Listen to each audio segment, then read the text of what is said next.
Kaibigan, kumusta? Muli ako si Richard Belen and thank you sa patuloy na pagtangkilik at pagsuporta sa ating channel na Tagalog Pinoy Movie Recap. Ang pelikulang ating pag-uusapan ngayon mga kaibigan ay may titulong Hell. Nga pala, baka di ka pa nakakapag-subscribe ha? Paki-like, subscribe at pakipindot na rin ang bell. Maraming salamat kaibigan. Sisimulan na natin. Ich tue dir nichts. Im Gegenteil. Was macht ihr hier? Taong 2075, tumaas ng 10 degree ang temperatura sa buong mundo, na nagdulot ng pagbagsak ng sibilisasyon. Napakainit ng araw na ang paglabas sa oras ng liwanag ay delikado. Nasira at nabigo ang mga pananim, kaunting tubig o pagkain ang makukuha, at nasasayra ang kaayusan sa lipunan. Ang ilang nakaligtas na nakikibagay sa malaimpyernong mundong ito ay dapat protektahan ang kanilang balat ng labis na pananamit, guantes, smocks, at anumang bagay na posibleng makuha nila. Sa simula ng pelikula, isang kabataang babae na nagngangalang Marie, ang kanyang nakababatang kapatid na babae na si Leonie, at kasintahan, naglalakbay si Philip sa tuyong kaparangan. Ang tanging bagay na nagpoprotekta sa kanila mula sa nakamamatay na araw ay isang lumang Volvo wagon, na nakatape ng metal mesh at mga pahayagan sa mga bintana. Isang makitid na strip lang ang naiwang bukas para makita ng driver. Bagamat ang mundo karamihan ay naging matitirahan, napapabalitang ang mga bundok ay lantian at luntiang pa rin, na may masaganang supply ng pagkain para sa lahat. Dito patungo ang tatlo. Ang kanilang karaniwang gawain ay binubuo ng pag-scavenging sa mga nasirang sasakyan at gasolinahan, sa pag-asang makahanap ng karagdagang gas, tubig, o kahit na pagkain. Napakalubha ng kondisyon kaya ni-raid pa nila ang mga palikuran para pawiin ang kanilang uhaw. Sa lahat ng ito, kailangan nilang maging alerto sa mga masasamang nakaligtas dahil ang isang maling hakbang ay maaaring magbuwis ng kanilang buhay. Isang araw, nakatagpo ang tatlo sa isang nasirang gasolinahan, at mabilis na naghiwalay. Si Philip, bilang pinuno at tagapagtanggol ng grupo, ay nagsisikap na kumuha ng gasolina mula sa mga tangke sa ilalim ng lupa at mga abandonadong sasakyan ng istasyon habang ang mga kababaihan ay nag-iingat ng mga supply sa mga gusali. Pagkatapos ng kaunting tingin-tingin sa paligid, nagawa ng magkapatid na mag-alis ng tubig mula sa mga tubo ng tubig sa banyo. Sa kasamaang palad, habang abala sila sa kanilang trabaho, isang lalaking misteryosong nakahod ang nagnakaw ng pagkain at tubig sa kanilang sasakyan. Mabilis itong napansin ni Marie at sumigaw para kay Philip, na sinusubukan pa rin kumuha ng gas mula sa tangke sa ilalim ng lupa. Hindi nagtagal, hinabol ng dalawa ang lalaking nakahod, at nalaman lang na wala na ang mga gamit nila sa kotse. Nagagalit si Philip, sumisigaw na siya ang lagi, kailangang bantayan sila. Di nagtagal, habang hinahanap ni Marie ang lalaki, napagtanto niyang wala na si Leonie. Sa takot, sinisigaw niya ang pangalan ng kanyang kapatid ngunit walang tugon.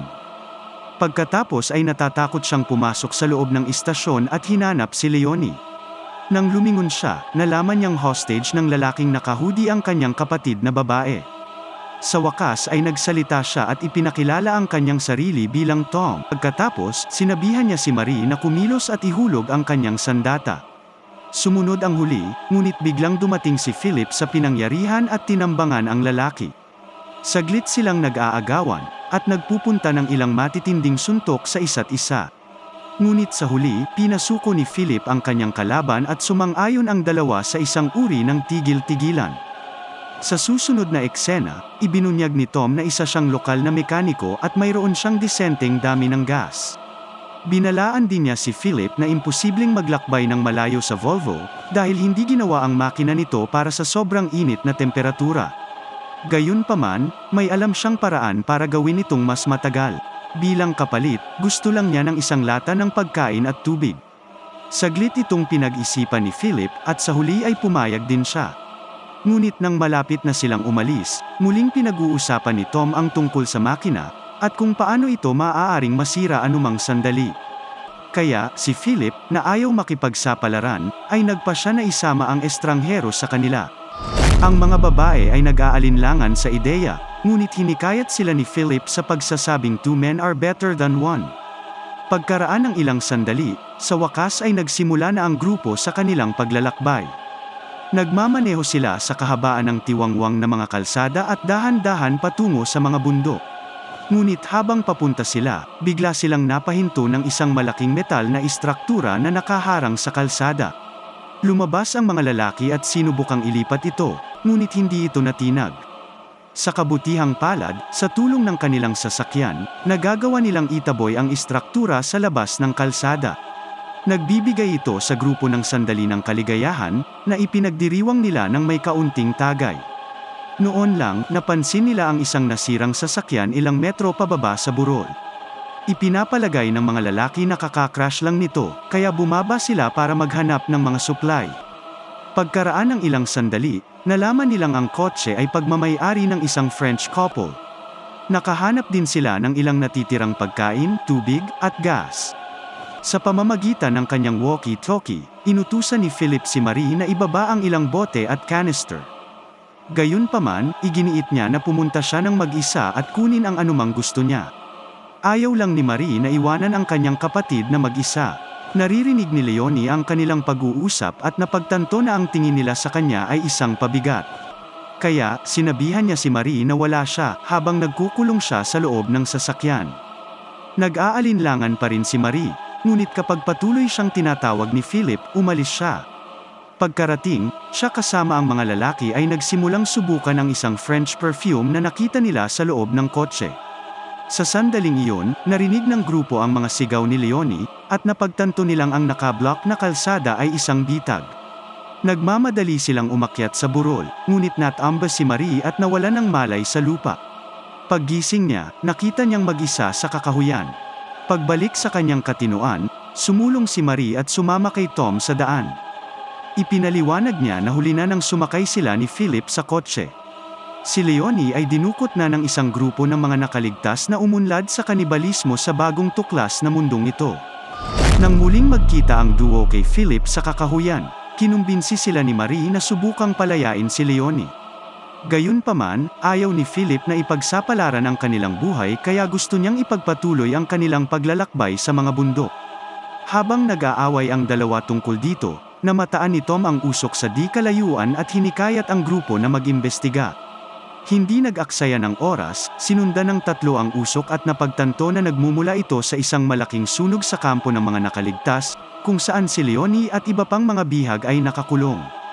Kinilabutan ang grupo sa kanilang nakikita, ngunit gumawa si Tom ng isang plano. Hiniling niya kay Marie at Philip na tulungan siya sa paggawa ng diversion. Ang plano ay maghagis ng Molotov cocktail para maibalik ni Marie ang kanilang ninakaw sa sakyan, habang iniligtas nila ni Philip si Leonie. Agad namang sumang-ayon si Marie at sumakay sa kanilang kotse na nakaparada sa kalsada. Sinimulan niyang painitin ang makina kapag naramdaman ng isa sa mga dumukot na may mali. Lumapit siya para tingnan ngunit kasabay nito, inihagis ni Tom ang Molotov cocktail. Ito ay nagpapadala sa lahat ng masasamang tao sa isang estado ng gulat, at sinamantala ang pagkakataon, pinaandar ni Marie ang kotse at hinihintay ang dalawang lalaki na dumating. Gayunpaman, nagpasya si Philip na sumalungat sa plano dahil natatakot siyang ipagsapalaran ang kanyang buhay. Kaya sa halip na samahan si Tom, sumakay siya sa kotse kasama si Marie at hinikayat itong magmaneho palayo. Nagmaneho si Marie ngunit patuloy niyang hinihiling ang kanyang kapatid at si Tom. Nagsisinungaling si Philip na hindi niya maputol ang mga tanikala ni Leonie kaya kinailangan niyang umalis nang wala siya. Sa kanilang pagtakas, malubhang nasugatan ang paa ni Philip sa pakikipaglaban sa isa sa mga dumukot. Hinihikayat niya si Marie na isaalang-alang si Leonie bilang isang nawawalang layunin, ngunit matigas ang ulo nitong iligtas siya. Kapag nakarating na sila sa isang ligtas na lugar, napagtanto ni Marie na hindi man lang sinubukan ni Philip na iligtas ang kanyang kapatid. Pagkatapos ay nagpasya siyang umalis ng mag-isa para hanapin si Leonie. Pagkaraan ng ilang sandali, nakarating siya sa isang tunnel, kung saan nakita niya ang bag ni Leonie. Nangangahulugan ito na ang mga scavenger ay nakatira sa malapit. Sa sandaling iyon, may lumilitaw na anino sa background at ito ay si Philip, na humihingi ng paumanhin sa pagsalungat sa plano kanina. Nangako siyang hahanapin nila sina Leonie at Tom nang magkasama. Gayunpaman, masyadong nasugatan si Philip para makalakad kaya iginiit ni Marie na manatili siya sa tunnel hanggang sa makakuha siya ng tulong. Dahil wala siyang ibang pagpipilian, obligado siya. Kasunod nito, nakipagsapalaran si Marie sa nagpapainit na araw, Naghahanap ng mga bakas ng kanyang kapatid at ng scavenger na si Tom. Dahil sa sobrang init, sumilong siya sa malapit na sirang simbahan. Pagkatapos ay nakatulog siya sa sahig at pagkalipas ng ilang oras, ginaisang siya ng isang matandang babae na nagngangalang Elizabeth. Inaasahan, natatakot si Marie sa estranghero, ngunit pinatahimik siya ni Elizabeth at inalok siya ng tubig.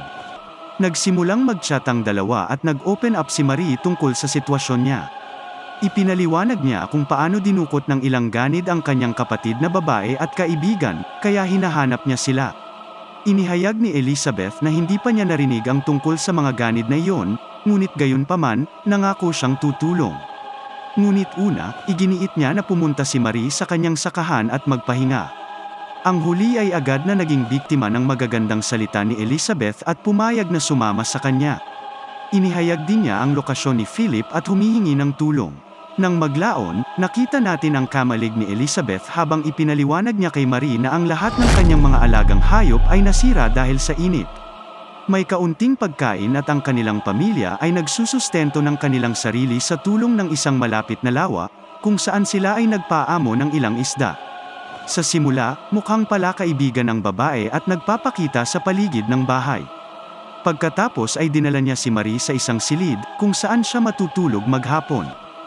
Sa pagod, mabilis na nakatulog si Marie, para lang nagising at nakitang nakakulong siya sa kwarto. Sumilip sa isang maliit na butas, nakita niya ang isang batang lalaki na nakikipaglaro ng espada sa kanyang kaibigan. Lumapit siya para makita kung ano ang hitsura ng mga dinukot na bihag na inaakay. Nakita rin ni Marie ang isang nasugatang Philip na dinala sa kamalig. Dito niya napagtanto na si Elizabeth at ang kanyang pamilya ang aktwal na mga dumukot na naglalagay ng mga bitag sa kalsada at tinambangan ang mga manlalakbay. Biglang binuksan ni Elizabeth ang nakalock na pinto at pumasok. Ibinunyag niya na si Philip ang gagamitin para sa kanyang karne dahil wala na silang ibang opsyon ngayon. Para naman kay Marie at sa kanyang kapatid na si Leonie, maliligtas sila dahil sa kanilang kabataan at kagandahan. Gayunpaman, mapipilitan silang pakasalan ang mga anak ni Elizabeth. Walang magawa, sinubukan ni Marie na lumaban ngunit hindi nagtagumpay. Pagkatapos ay nag-iwan si Elizabeth ng isang asul na damit sa mesa at hiniling sa kanya na isuot ito sa hapunan. Bago i-lock ang pinto, ipinaliwanag din niya ang mga kahihinatnan kung may mahuli habang sinusubukang tumakas, mabilis silang papatayin at ipapakain sa mga miyembro ng kanyang pamilya. Pagkaalis niya, lumingalinga si Marie sa kwarto, naghahanap ng pintuan para makatakas. Biglang bumukas muli ang pinto at si Leonie iyon. Sa wakas ay muling nagsama-sama ang magkapatid at niyakap ang isa't isa ng magkayakap.